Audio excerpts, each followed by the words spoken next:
Conductor ಮೇಲೆ ಹಲ್ಲೆ ಪ್ರಕರಣವನ್ನ ಜೀವಂತವಾಗಿಡಲು MES ಮುಖಂಡರಿಂದ ಪ್ರಯತ್ನ ನಡೀತಾ ಇದೆ. ಕಂಡಕ್ಟರ್ ಬಾಲಕಿಯ ಜೊತೆ ಅನುಚಿತವಾಗಿ ವರ್ತಿಸಿದ್ದು ಅದನ್ನ ಮರೆಮಾಚಲು ಪ್ರಕರಣಕ್ಕೆ ಭಾಷಾ ವಿವಾದ ಬಣ್ಣ ಬಳಿಯಲಾಗಿದೆ. ಬೆಳಗಾವಿಯಲ್ಲಿ ಮರಾಠಿಗಳ ಮೇಲೆ ದೌರ್ಜನ್ಯ ನಡೆಯುತ್ತಿದೆ ಎಂದು ಎಂಇಎಸ್ ನಾಯಕರು ಶಿವಸೇನೆ ಉದ್ಧವ್ ಠಾಕ್ರೆಗೆ ಪತ್ರ ಬರೆದಿದ್ದಾರೆ. ಕರ್ನಾಟಕ ಮತ್ತು ಮಹಾರಾಷ್ಟ್ರ ನಡುವೆ ಬೆಳಗಾವಿಯಲ್ಲಿ ಕಂಡಕ್ಟರ್ ಮೇಲೆ ಮರಾಠಿ ಭಾಷೆ ವಿಚಾರಕ್ಕೆ ಗಲಾಟೆಯಾಗಿರುವುದನ್ನ ಎಂಇಎಸ್ ಮುಖಂಡರು ಜೀವಂತವಾಗಿ ಇಡುವುದಕ್ಕೆ ಹಲವು ಕಸರತ್ತುಗಳನ್ನ ಮಾಡ್ತಾ ಇದೆ. ಈ ಬಗ್ಗೆ ಎಂಇಎಸ್ ಮುಖಂಡ ಮಹಾರಾಷ್ಟ್ರದ ಮಾಜಿ ಮುಖ್ಯಮಂತ್ರಿ ಉದ್ಧವ್ ಠಾಕ್ರೆ ಬಳಿ ಪತ್ರದ ಮೂಲಕ ದೂರು ನೀಡಿದ್ದಾರೆ.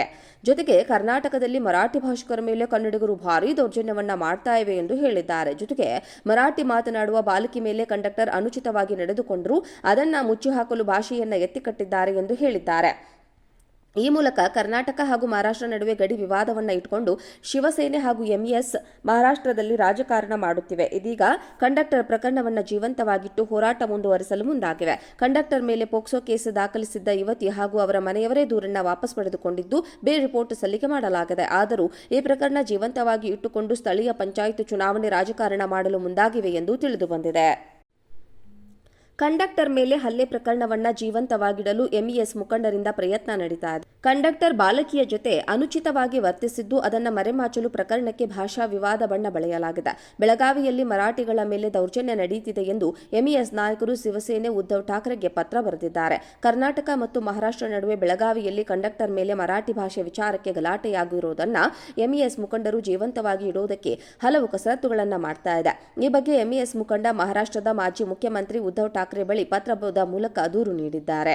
ಜೊತೆಗೆ ಕರ್ನಾಟಕದಲ್ಲಿ ಮರಾಠಿ ಭಾಷಿಕರ ಮೇಲೆ ಕನ್ನಡಿಗರು ಭಾರೀ ದೌರ್ಜನ್ಯವನ್ನ ಮಾಡ್ತಾ ಇವೆ ಎಂದು ಹೇಳಿದ್ದಾರೆ. ಜೊತೆಗೆ ಮರಾಠಿ ಮಾತನಾಡುವ ಬಾಲಕಿ ಮೇಲೆ ಕಂಡಕ್ಟರ್ ಅನುಚಿತವಾಗಿ ನಡೆದುಕೊಂಡರೂ ಅದನ್ನ ಮುಚ್ಚಿಹಾಕಲು ಭಾಷೆಯನ್ನ ಎತ್ತಿಕಟ್ಟಿದ್ದಾರೆ ಎಂದು ಹೇಳಿದ್ದಾರೆ.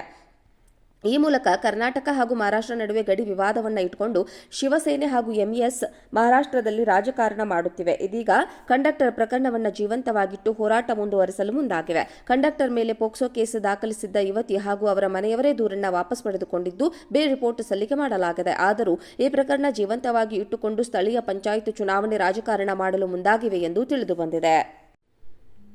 ಕಂಡಕ್ಟರ್ ಮೇಲೆ ಹಲ್ಲೆ ಪ್ರಕರಣವನ್ನ ಜೀವಂತವಾಗಿಡಲು ಎಂಇಎಸ್ ಮುಖಂಡರಿಂದ ಪ್ರಯತ್ನ ನಡೀತಾ ಇದೆ. ಕಂಡಕ್ಟರ್ ಬಾಲಕಿಯ ಜೊತೆ ಅನುಚಿತವಾಗಿ ವರ್ತಿಸಿದ್ದು ಅದನ್ನ ಮರೆಮಾಚಲು ಪ್ರಕರಣಕ್ಕೆ ಭಾಷಾ ವಿವಾದ ಬಣ್ಣ ಬಳಿಯಲಾಗಿದೆ. ಬೆಳಗಾವಿಯಲ್ಲಿ ಮರಾಠಿಗಳ ಮೇಲೆ ದೌರ್ಜನ್ಯ ನಡೆಯುತ್ತಿದೆ ಎಂದು ಎಂಇಎಸ್ ನಾಯಕರು ಶಿವಸೇನೆ ಉದ್ಧವ್ ಠಾಕ್ರೆಗೆ ಪತ್ರ ಬರೆದಿದ್ದಾರೆ. ಕರ್ನಾಟಕ ಮತ್ತು ಮಹಾರಾಷ್ಟ್ರ ನಡುವೆ ಬೆಳಗಾವಿಯಲ್ಲಿ ಕಂಡಕ್ಟರ್ ಮೇಲೆ ಮರಾಠಿ ಭಾಷೆ ವಿಚಾರಕ್ಕೆ ಗಲಾಟೆಯಾಗಿರುವುದನ್ನ ಎಂಇಎಸ್ ಮುಖಂಡರು ಜೀವಂತವಾಗಿ ಇಡುವುದಕ್ಕೆ ಹಲವು ಕಸರತ್ತುಗಳನ್ನ ಮಾಡ್ತಾ ಇದೆ. ಈ ಬಗ್ಗೆ ಎಂಇಎಸ್ ಮುಖಂಡ ಮಹಾರಾಷ್ಟ್ರದ ಮಾಜಿ ಮುಖ್ಯಮಂತ್ರಿ ಉದ್ಧವ್ ಠಾಕ್ರೆ ಬಳಿ ಪತ್ರದ ಮೂಲಕ ದೂರು ನೀಡಿದ್ದಾರೆ.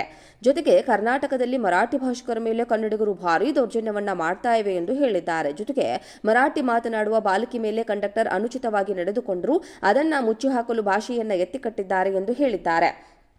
ಈ ಮೂಲಕ ಕರ್ನಾಟಕ ಹಾಗೂ ಮಹಾರಾಷ್ಟ್ರ ನಡುವೆ ಗಡಿ ವಿವಾದವನ್ನು ಇಟ್ಟುಕೊಂಡು ಶಿವಸೇನೆ ಹಾಗೂ ಎಂಇಎಸ್ ಮಹಾರಾಷ್ಟ್ರದಲ್ಲಿ ರಾಜಕಾರಣ ಮಾಡುತ್ತಿವೆ. ಇದೀಗ ಕಂಡಕ್ಟರ್ ಪ್ರಕರಣವನ್ನು ಜೀವಂತವಾಗಿಟ್ಟು ಹೋರಾಟ ಮುಂದುವರಿಸಲು ಮುಂದಾಗಿವೆ. ಕಂಡಕ್ಟರ್ ಮೇಲೆ ಪೋಕ್ಸೋ ಕೇಸ್ ದಾಖಲಿಸಿದ್ದ ಯುವತಿ ಹಾಗೂ ಅವರ ಮನೆಯವರೇ ದೂರನ್ನು ವಾಪಸ್ ಪಡೆದುಕೊಂಡಿದ್ದು ಬೇ ರಿಪೋರ್ಟ್ ಸಲ್ಲಿಕೆ ಮಾಡಲಾಗಿದೆ. ಆದರೂ ಈ ಪ್ರಕರಣ ಜೀವಂತವಾಗಿ ಇಟ್ಟುಕೊಂಡು ಸ್ಥಳೀಯ ಪಂಚಾಯತ್ ಚುನಾವಣೆ ರಾಜಕಾರಣ ಮಾಡಲು ಮುಂದಾಗಿವೆ ಎಂದು ತಿಳಿದುಬಂದಿದೆ.